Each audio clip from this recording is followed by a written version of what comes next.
Farming life in another world जिसका बहुत time से इंतजार हो रहा है। एपिसोड 5 है ये, उसका नाम है करी एंड सर्वाइविंग द विंटर। बिना टाइम वेस्ट करे हम इन सबको शुरू करते हैं। तो एपिसोड की स्टार्ट होती है जहाँ पे हिराकू, टिया, लू और वो एल्फ लीडर वो चारों अपने नए घर को देख रहे होते हैं, जो वो एल्फ लीडर है अपनी सारी जो भी उसके वर्कर हैं उन सबके साथ मिलकर हिराकू के लिए बनाया होता है ताकि वो आराम से वहाँ पे रह सके।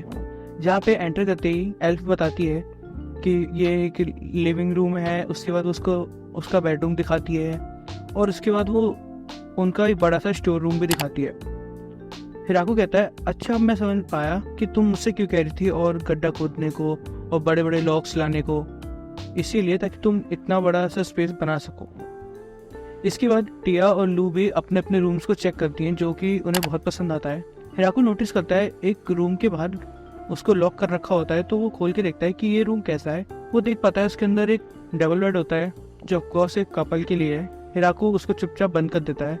वो कहता है, मैं ऐसे दिखाऊंगा कि मैंने इसको देखा ही नहीं। इसके बाद वो एल्फ आके हिराकू से कहती है, जब अब की और विंटर आएगी तो तुम यहाँ पे रहना और मुझे बताना अगर कोई दिक्कत होगी, हम उसे सही कर देंगे। हिराकू जाता है और अपनी विंडो खोलता है। अपनी विंडो खोलने पे उससे वो बड़ा सा पेड़ दिखाई देता है जहाँ पे उसने अपनी लाइफ स्टार्ट करी थी और उसे देख के उसे ऐसा लगता है कि जैसे कि वो पेड़ उसकी रक्षा कर रहा है। इसके बाद वो अपने इन्फर्नो डॉग्स के स्टैचू बना के अपने गेट के बाहर रख देता है एज अ गार्ड स्टैचू की तरह। अगले दिन हिराकू अपने नए से घर में एक नई डिश बनाने की सोचता है जिसके लिए वो रैबिट मीट कलेक्ट करता है और वो इसकी सब्जी बनाने की सोच रहा होता है, लेकिन इसके लिए उसके पास बहुत सारे इंग्रेडिएंट की कमी होती है। वो सोच ही रहा होता है तभी वहाँ पे टिया और लू आती है। टिया और लू आके पूछती हैं हिराकू से कि आज हम क्या खाने वाले हैं। हिराकू उनको बताता है कि आज मैं एक नई डिश बनाने वाला हूँ जिसका नाम करी है। टिया और लू एक्साइटेड हो जाते हैं कि ये कौन सी डिश है जो हमने आज तक खाई नहीं है। हिराकू कहता है, मैं इसको बना तो सकता हूँ लेकिन मास्टर करने में इसमें टाइम लगता है। उसके बाद तो कहता है, क्या तुम मेरी हेल्प कर सकते हो थोड़े से इंग्रेडिएंट कलेक्ट करने में। वो दोनों हाँ कहती हैं और उसके साथ चल जाती हैं। तब हिराकू अपने फील्ड से थोड़ा दूर एक जगह पर उनको लेके जाता है जहाँ पर उसने बहुत तरह के अर्ब्स उगा रखी होती हैं जो कि मसाले की तरह यूज़ होते हैं। वहाँ जाते ही टिया नोटिस करती है कि वो उसमें से एक भी प्लांट को पहचान नहीं पा रही होती है क्योंकि उसने उनको पहली बार देखा होता है। लेकिन हिराकू एक एक करके उसको समझाता है कि कौन सा प्लांट क्या है।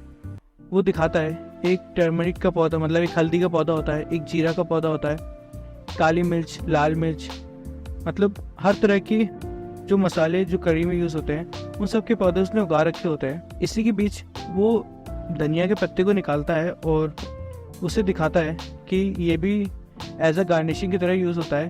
तभी वहाँ पे कूरो और उसकी फीमेल पार्टनर आती हैं। हिराकू उनकी तरफ वो पत्ता करता है कि वो उनको खा लेंगे, लेकिन उनको सूंघते ही वो दोनों वहाँ से भाग जाते हैं। ये देख के टिया और लू कहते हैं, ये क्या चीज़ है जो हिराकू खा रहा है और इससे इन्फर्नो वुल्फ भाग रहे हैं, इस पर रिसर्च करनी होगी। इतना कहते ही वो कुछ सैंपल्स लेते हैं उस लीव्स के और वहाँ से भाग जाते हैं। हिराकू सारे मसाले इकट्ठे करने के बाद देखता है टिया और लू वहाँ से जा चुके हैं और वो थोड़ा सा सैड होता है। इसके बाद हिराकू जैसे ही घर आता है वो सारे के सारे इंग्रेडिएंट को अलग अलग सेपरेटली रख देता है और उसके बाद वो देखता है वहाँ पे सिर्फ लिया होती है एल्फ लीडर जो उसकी हेल्प करने के लिए होती है, बाकी टिया और लू कहीं पे गए होते हैं। वो उससे पूछता है, तुम मेरी अकेली सहायक हो क्या यहाँ पे। लिया कहती है, हाँ, क्योंकि टिया और लू को कुछ रिसर्च करनी है कोई बहुत ही ताकतवर फॉर्मूले के ऊपर, इसलिए आज मैं ही हूँ, अकेली हूँ तुम्हारी मदद करने के लिए। हिराकू कहता है, इसमें कोई दिक्कत तो नहीं होगी, चलो हम दोनों स्टार्ट करते हैं। इसके बाद वो करी बनाने के लिए आगे बढ़ता है। एक कढ़ाई में तेल डालता है और रैबिट मीट को पकने के लिए छोड़ देता है और लियाओ कहता है कि उसको अच्छे से फ्राई करो। इसके बाद वो सारे मसालों को एक जगह डाल के पीस रहा होता है। जैसे ही मीट पक जाता है वो उसके बाद उसके अंदर जीरा डालता है और ब्लैक पेपर डाल के उनको भी भूनने लगता है। जैसे ही वो भून जाते हैं उसके बाद वो उसके अंदर प्याज डाल के उसको भी भून देता है। इसके बाद हिराकू जैसे ही प्याज को पक जाता है उसके बाद उसमें सारे मसाले डाल देता है और उसके बाद उसके अंदर मीट डाल के उन सबको ढक देता है, पकने के लिए छोड़ देता है। अब वो दोनों वेट कर ही रहे होते हैं कि कब करी पक जाए, लेकिन हिराकू सोच रहा होता है कि मैं कुछ तो बोल रहा हूँ। इसके बाद वो एकदम से याद आता है, अरे मैं नान बनाना तो भूल गया। वो कहता है, नान नान नान। लिया समझ नहीं पाती, वो कह रही, नान नान नान ये क्या होता है। हिराको उसका जवाब दिए बिना सोच रहा होता है कि मैंने करी पे इतना फोकस करा लेकिन मैं नान बनाना तो भूल ही गया। इसके बाद तो कह रहा होता है कि मुझे कितने पोर्शन चाहिए। वो काउंट करने लगता है कि वो खुद है, टिया है, लिया है, लू है और बाकी एल्फ को जोड़े तो बहुत सारे होंगे, लेकिन बिना नान के करी का कोई मज़ा नहीं आएगा। इसके बाद वो लिया के साथ मिलकर नान के पोर्शन रेडी करने में लगता है। अभी वहाँ पे टिया और लू आते हैं और हम देख पाते हैं कोई पावरफुल फॉर्मूला नहीं होता, वो धनिया के पत्ते को ऑब्जर्व कर रही होती हैं और जो ऑब्जर्वेशन वो लेकर आती हैं वही होती है कि वो पत्ती पॉइजनस नहीं है। ऑफ कोर्स पॉइजनस नहीं है, वो खाने में डल रही है। इसके बाद वो देखते हैं कि बहुत अच्छी स्मेल आ रही है। उसे सूंघते ही उन दोनों को भी भूख लगने लगती है। इसके बाद हम देखते हैं कि नान और करी दोनों बनके तैयार हो गए हैं और वहाँ पे बाकी सारी एल्फ भी आके बैठी हुई होती हैं खाने के लिए, लेकिन वो डर रही होती हैं कि आखिर ये है क्या चीज़। अभी हिराको उनको एक डेमो दिखाता है कि कैसे खाना है। ये देखते ही सबके सब ट्राई करते हैं और सबको वो बहुत पसंद आता है। हिराको उनको वार्न करता है कि ये एक यूनिक फ्लेवर है और मसाला आपके टेस्ट के हिसाब से ज़्यादा हो सकता है, तो लिमिट में खाना वरना दस्त लग जाएंगे। और वो बहुत ही कॉन्फिडेंट में बोल रहा होता है, लेकिन जैसे ही वो अपने आसपास चेक करता है सारी एल्फ लाइन में लगी होती है और वो करी ख़त्म हो रही होती है। ये देख के वो उन सबको बोलता है कि मेरे लिए भी थोड़ा छोड़ देना, लेकिन एंड में उसको कुछ नहीं मिलता। मैं वो एक नान को लेके अपनी कढ़ाई पूछ रहा होता है और वो सोचता है अगली बार मैं थोड़ा ज़्यादा बनाऊँ। इसके बाद हम देखते हैं कि वहाँ पे विंटर का सीज़न आ गया होता है और इसके लिए ही सारी एल्फ और हिराको बहुत मेहनत कर रहे होते हैं ताकि वो विंटर सरवाइव कर सके। हिराको ज़ैबुटान के पास जाता है ताकि वो उससे कुछ गर्म कपड़े ले सके और बदले में वो उसको कुछ आलू दे देता है। इसके बाद वो ज़ैबुटान को थैंक्स बोल के आगे बढ़ता है। आगे बढ़ते वक्त उसे लिया और उसके एल्फ पार्टनर दिखते हैं जो कि काम कर रहे होते हैं। वो उनको भी कहता है गुड वर्क। हम देखते हैं सबके सब तैयारी कर रहे होते हैं, कुछ फूड को प्रिजर्व कर रहे होते हैं, कुछ फायरवुड्स को कलेक्ट कर रहे होते हैं, कुछ हाउसेस को ठीक कर रहे होते हैं ताकि इन द एंड उन्हें प्रॉब्लम ना हो। विंटर आने से ठीक पहले हिराको ने एक आइडिया लगाया था।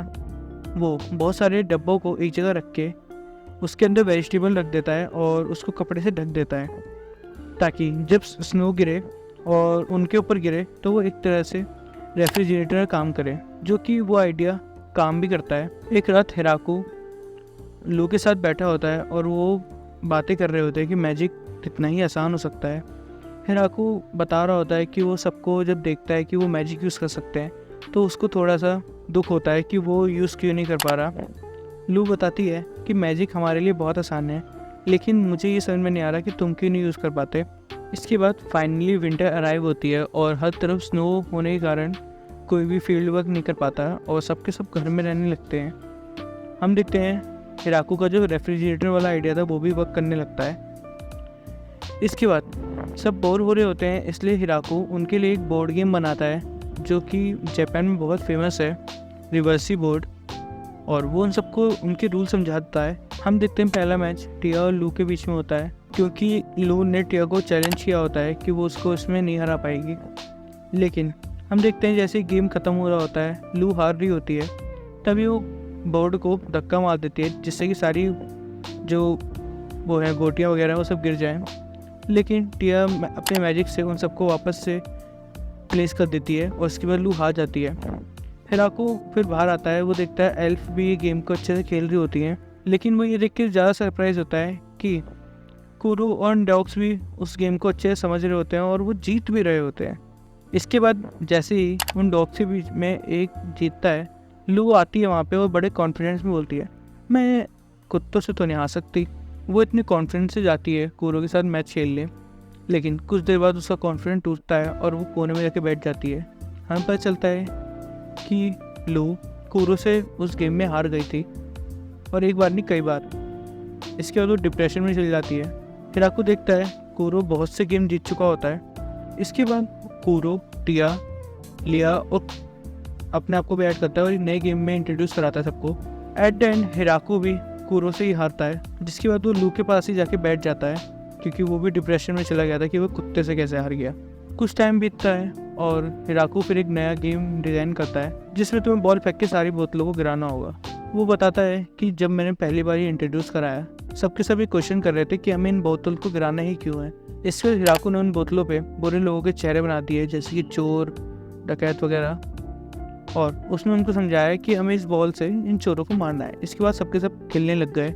इसी तरह वो सभी अपने विंटर सीजन को एंजॉय कर रहे होते हैं। हिराकू सबको गेम के ज़रिए बिजी रख रहा होता है और दूसरी तरफ जो रू होती है वो सभी के साथ चीटिंग से जीतने की कोशिश करती है, लेकिन वो हर बार हार रही होती है। इसके बाद हिराकू एक हॉटपॉट भी बनाता है जो विंटर के सीज़न के लिए बहुत अच्छा होता है। हम देखते हैं अब विंटर का सीज़न जा चुका है। हिराकू अपने घर से बाहर आता है और वो देखता है सारी की सारी स्नो भी हट चुकी है। वो अपनी फील्ड वर्क पर जाने के लिए तैयार होता है। टिया और लू भी उसके पास आती हैं। वो तीनों आपस में बात कर ही रहे होते हैं।